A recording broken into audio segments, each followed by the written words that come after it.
Ok, j'espère que je parle assez fort et que tu m'entends. Salut Isabelle! Donc là, je vais te montrer le système qu'on a commencé à construire en biofiltration. Donc, on a décidé de prendre les auges rectangulaires comme ça. C'est celle-là qu'on a pris pour nos morts. Donc, si on commence par là, on a premièrement mis un grillage ici pour empêcher les homards d'aller dans les équipements. Ici, c'est notre trop-plein pour garder le niveau d'eau. Ici, on a la pierre à air qui n'était pas absolument nécessaire, mais pour le bien du cours, on a décidé d'en mettre une. Puis en même temps, on est sûr qu'il ne manque jamais d'oxygène parce qu'il va quand même avoir une coupe de spécimens. On a 10 ovoirs au total. Donc, puis ça ici, c'est la pompe. La pompe qui va siphonner l'eau.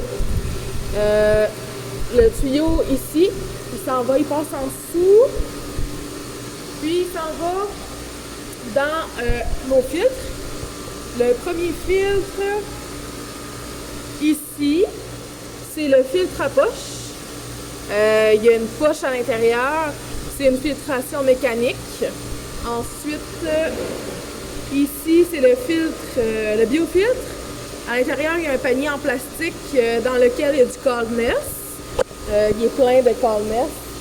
Puis, pour être sûr qu'on se comprend bien, du Coldness, c'est ça ici.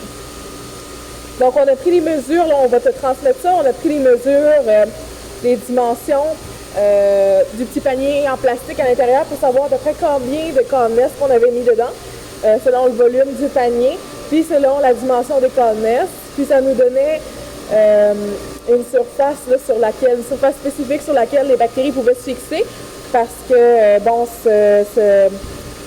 ce petit truc en plastique là, le Coldness, il y a une surface spécifique là, sur laquelle les bactéries peuvent se fixer. Ensuite, on a dérivé d'eau. On n'a pas encore calculé le débit. C'est quelque chose qu'on va faire éventuellement. Après ça, un coup que l'eau elle a passé premièrement dans le filtre à poche pour une filtration mécanique. Elle passe dans le biofiltre pour faire une filtration biologique. Donc la sortie d'eau est là. Elle remonte ici. On l'a mis là. Puis on la fait passer ensuite dans une colonne de dégazage ici. Au bout, on a mis une espèce de grillage. Puis dedans, je sais pas si je peux te montrer. Dedans, il y a du Coldness ici. Ça permet de briser les molécules d'eau, puis de réoxygéner l'eau, puis de dégazer l'eau. Puis ensuite, ben c'est ça. Grosso modo, sur la suite, nos morts, on en a là. On en a un là. Les autres sont ici. Puis ici. Quand le système va être bien rodé, on va être sûr que tout va bien aller. On va tout transférer les homards dans notre système. Puis, je pense que j'ai pas mal fait le tour. Ah, puis il nous manque à faire des cachettes pour les homards. C'est quelque chose qu'on va regarder avec Daniel parce que là, ils sont un petit peu stressés, nos homards. Essayer de leur faire des cachettes. Donc, c'est ça. Si tu as des questions, n'hésite pas. Bye!